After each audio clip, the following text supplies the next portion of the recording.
What is going on, everybody? Welcome back to the channel. I'm your host, Slackers, and today I figured it'd be kind of a fun idea to take a look at some characters and series that are seemingly disconfirmed for, potential playable characters in Smash Bros. At least Fighters Pass Volume 2, because then again, you never know, maybe Nintendo surprises us and goes with Fighters Pass 3, but as of now, we're all expecting Fighters Pass 2 to end everything. So with only 2 spots left, let's try to see if we can narrow down who the rep might be by, talking about which series and characters have been seemingly disconfirmed. And we'll start with Monster Hunter. Monster Hunter just recently returned, and I mean the Mii costumes just recently returned. So up until recently, Monster Hunter was a lot of people's guaranteed character to get a playable rep, because Monster Hunter Rise was coming out on the Switch and it's a timed exclusive for the console, so Nintendo would want to promote it as much as possible. Now Monster Hunter has released as of last Friday. So, their Mii costumes definitely returned alongside the Pyra and Mythra release. So, I guess that kind of definitely dampened the fans' hopes for seeing a playable character from the rep, because it wouldn't really make too much sense to release the Mii costume and then have the very next character be a Monster Hunter character. It's like, why wouldn't you just save the Mii costume to come along with the character then? So yeah, it does kind of seemingly rule them out. And the interesting point, Sakurai even name drops Monster Hunter Rise specifically during the Pyra and Mythra presentation, which also kind of goes, oh, why would he specifically mention that? Kind of weird, right? If he's going to save it for a bit later, then he wouldn't really, think to talk about it. So yeah, Monster Hunter kind of seemingly, they're ruled out as of now. Next up, Doom Slayer from the Doom franchise. So most of us know that Bethesda and Nintendo did in fact talk about Smash Bros.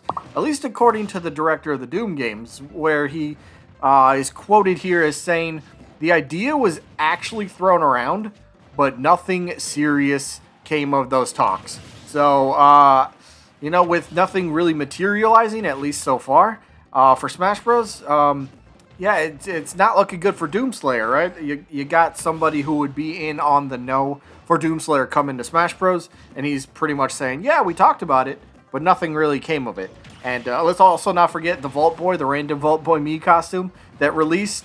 I mean, wouldn't it make a little sense? Again, you don't have to necessarily release the character that comes along with their, a Mii costume to come along with their company, but with Vault Boy being randomly released, if a Bethesda rep was coming, again, wouldn't it be a smarter idea to pair up all Bethesda at once?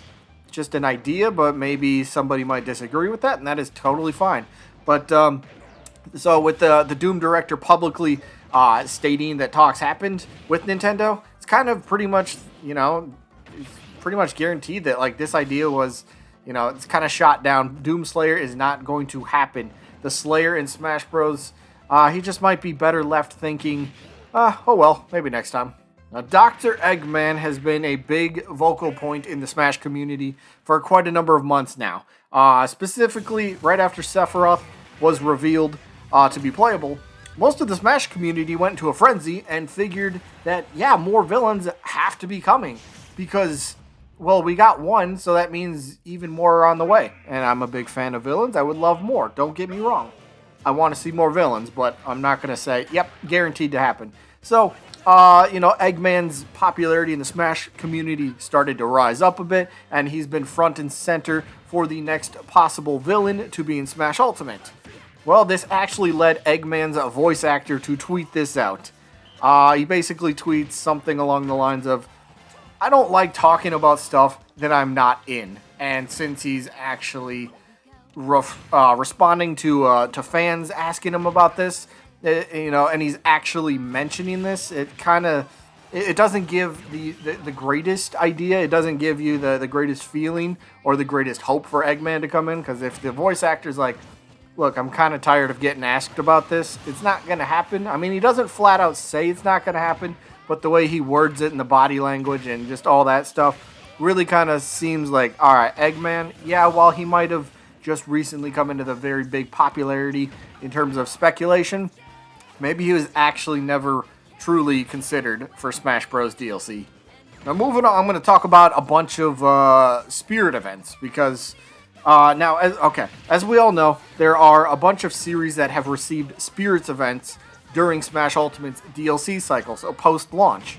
And with these DLC events, these DLC spirits, if you will, it seemingly signals them out, right? Because why would you have a spirit event for this series if a character from that exact same series is going to come along later? Wouldn't you just wait for these spirits to put along with that character? It would make sense, right? So there's plenty of spirits here, plenty of series. Just as an example, a few of them. We got Resident Evil, so kind of a lot of popular, Leon, Chris, all them. We also have Astral Chain, the main antagonist, Akira, Officer Howard from Astral Chain, kind of seemingly ruled out. Pokemon Generation 8 with Sword and Shield getting a spirit event when they get like 4 spirits. They still have the only post-launch spirit event DLC Legend Spirit, which is kind of interesting. Of course, there's also Hyrule Warriors, so, a Hyrule version of Impa probably ain't going to happen now. But you also got Bravely Default. Paper Mario comes to mind. Is he kind of done now because he got his own spirit event for his game? Octopath Traveler. There's many others that I haven't named, but basically anything that got a spirit board event post-launch. If that character or series was going to get a playable rep, more than likely they would have saved those spirits for the character if they would have came in as DLC. Another one, I think, because of the whole Mii costume thing, Hayachi from Tekken. Again, Bandai rep, right? With Bandai still yet to truly receive any further playable characters aside from Pac-Man, who's still great. I like Pac-Man. Nothing bad against Pac-Man. But, Bandai helping develop the Smash Ultimate and, of course, Smash Wii U and 3DS. So much help that they've given Nintendo for one of their biggest selling games, their biggest selling series ever. How do they still only have one character? Now, again, unless there was something in the negotiations that said, all right, yeah, we'll definitely help you, but can we get another character if we're going to help with Smash Ultimate, Maybe something comes along with DLC, but again, Hayachi was once considered like a favorite amongst the Smash community, even maybe a leading contender for the game, because Sakurai did mention Hayachi back in Smash Wii U and 3DS, and he said you couldn't quite get him to work because you couldn't always get him to face the correct way during 1v1s, but then he rectified that situation, and now that's an actual mechanic in the game. But Hayachi, unfortunately, returned just as a Mii costume. Who was that with? I think that was during the Min Min update. So, yeah, Hayachi, seemingly, he's ruled out as well. Geno. A character that the Smash community is, truly divided on. It's, everywhere you go, it's, literally 50-50. Half really want to see the character playable. The other half, well, they don't. But, with Sakurai actually mentioning Geno by name, I believe it was during the Smash Bros. Brawl days. Sakurai actually said he considered adding this possessed puppet. And ever since then, Geno's been a constant talking point in the Smash Bros. Community for speculation and characters. Well, then, as we all know, Sephiroth's presentation revealed Geno's Mii costume has returned again. And, well, I guess you could say, with Nintendo picking the DLC, as Sakurai has mentioned multiple times, don't blame him for the bad picks if you think they're bad picks. But with Nintendo picking the DLC, perhaps Geno was actually really never a serious contender in the first place.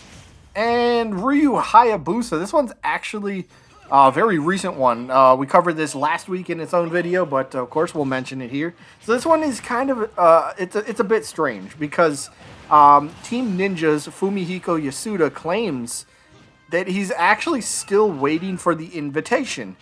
And that sentence, that phrase, actually doesn't make it really clear. And what does he mean by that? I'm waiting for the invitation. Does he either mean that he knows the invitation's coming in the mail, it just hasn't arrived yet, so he knows Hayabusa's going to be in it, but he just hasn't physically received this invitation yet? Or the other one, that, he knows that it's not coming because, well, he wasn't contacted about it at all, so he's just kind of saying, yeah, I would love to get the invitation. It wasn't sent because, well, negotiations never happened, so it's kind of, this one's still up in the air a bit for me personally. I would love to see Hayabusa, but I think making this claim stating that Hayabusa is still waiting for an invitation, I don't necessarily would say that could help his chances because, you know, to be fair, you know, this, if Yasuda was actually going to mention that Hayabusa is waiting for the invitation and Hayabusa is going to be in Smash Bros., doesn't that somewhat kind of break an NDA claim or a contract that you would have signed? I'd have to assume there's got to be some sort of ramifications there, but I don't know. This one, again, I feel like it's still a bit up in the air, but then again, only time will tell.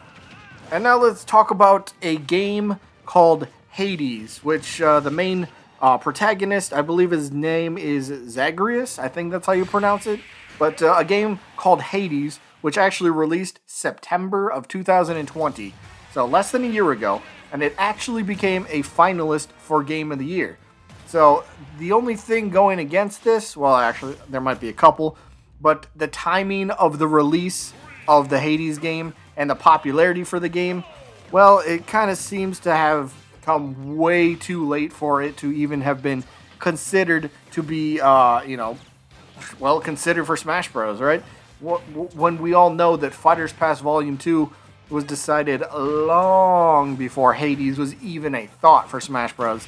And most recently, I think somebody from Hades is a producer or something. There's probably something on screen, but he's basically saying, yeah, I would definitely be down to the idea, seemingly kind of saying, all right, yeah, of course I'm down for the idea. I mean, again, this is kind of trying to read the language and how he's trying to present that. Thank you, computer. I appreciate that. But again, this is trying to read how he's interpreting it in the interview. But it's kind of saying, yeah, of course I'd be happy for that to happen. It's not going to.